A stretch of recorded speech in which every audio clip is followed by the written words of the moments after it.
Akash Naik AISF అఖిల భారత విద్యార్థి సమైక్య రంగారెడ్డి జిల్లా సహాయ కార్యదర్శిగా నేను పనిచేస్తా ఉన్నాను.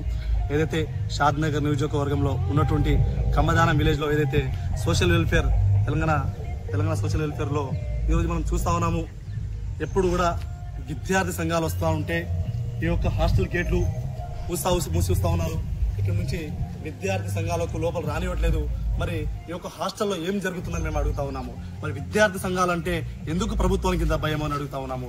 ఈ రోజు ఈ యొక్క గురుకుల హాస్టల్స్ లో ఎన్నో సమస్యలు నెలకొని ఉన్నాయి. విద్యార్థులను మేము ప్రశ్నించడానికి, విద్యార్థులు మేము మాట్లాడడానికి వెళ్తా ఉంటే ఈ రోజు మాకు పర్మిషన్ లేదంటా ఉన్నారు. మరి ఈ యొక్క హాస్టల్లో ఏం జరుగుతుంది, మరి విద్యార్థి సంఘాలను ఎందుకు లోపలికి రాణిస్తున్నారు? ఎందుకంటే ఈ రోజు మేము చెప్తా ఉన్నాము, ఈ యొక్క గురుకుల హాస్టల్లో విద్యార్థి సంఘాలకు ఎందుకు రాణిస్తున్నారంటే లోపల ఏదో సమస్య ఉంది, లోపల సమస్య ఉంటే అవి బయటకు వస్తాయి అని ఈరోజు విద్యార్థి సంఘాలు లోపల అలౌడ్ చేస్తలేదు. మరి ప్రభుత్వానికి విద్యార్థి సంఘాలంటే భయం పుట్టిందా, మరి ఏందని మేము అడుగుతా ఉన్నాము. కాబట్టి ఏదైతే ఈ కమ్మదనం ఉన్నట్టు సోషల్ వెల్ఫేర్ లో ఎన్నో సమస్యలు ఉన్నాయి.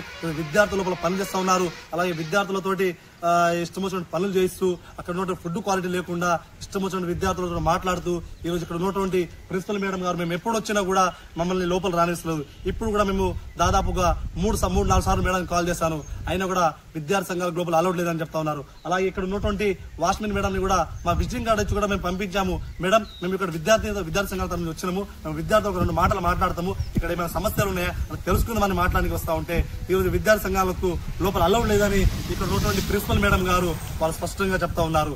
మరి ఎందుకు ఇక్కడ సమస్య ఉన్నందుకే కదా ఇక్కడ ఈరోజు విద్యార్థి సంఘాల లోపల మీరు రాణిస్తారు. కాబట్టి తక్షణమే ఏదైతే ఇక్కడ ఉన్నటువంటి ఈ సమస్యలను పరిష్కరించకపోతే మేము ఖచ్చితంగా ఈ యొక్క హాస్టల్లో గేట్లు దుంకి కూడా మేము వెళ్లే ప్రసక్తిలో మేము 100% ఉన్నాం. కాబట్టి ఇక్కడ ఉన్నటువంటి సమస్య పైన తక్షణమే స్థానిక ఎమ్మెల్యే కావచ్చు, మరి ఆర్సీఓ వాళ్ళు కావచ్చు, మరి జిల్లా కలెక్టర్ కావచ్చు తనిఖీ చేసి విద్యార్థి సంఘాలకు లోపల ఎందుకు రాణిస్తున్నారు అనేది విషయం 100% తెలియజేయాలి. కాబట్టి ఈ విధంగా డిమాండ్ చేస్తా ఉన్నాము. కాబట్టి తక్షణమే ఇక్కడ ఉన్నటువంటి హాస్టల్ తనిఖీ చేసి నెలకొన్న సమస్యలు విద్యార్థి సంఘాలకు పర్మిషన్స్ ఇవ్వాలని, లేకపోతే మేము రాష్ట్ర ప్రభుత్వం మీద పెద్ద ఎత్తున విద్యార్థి సంఘాలందరూ ఐక్యమత్యంగా అన్ని విద్యార్థి సంఘాలతో పెద్ద ఎత్తున రాష్ట్ర వ్యాప్తంగా ఆందోళన కార్యక్రమాలు చేస్తామని రాష్ట్ర ప్రభుత్వం డిమాండ్ చేస్తూ హెచ్చరిస్తా ఉన్నాం.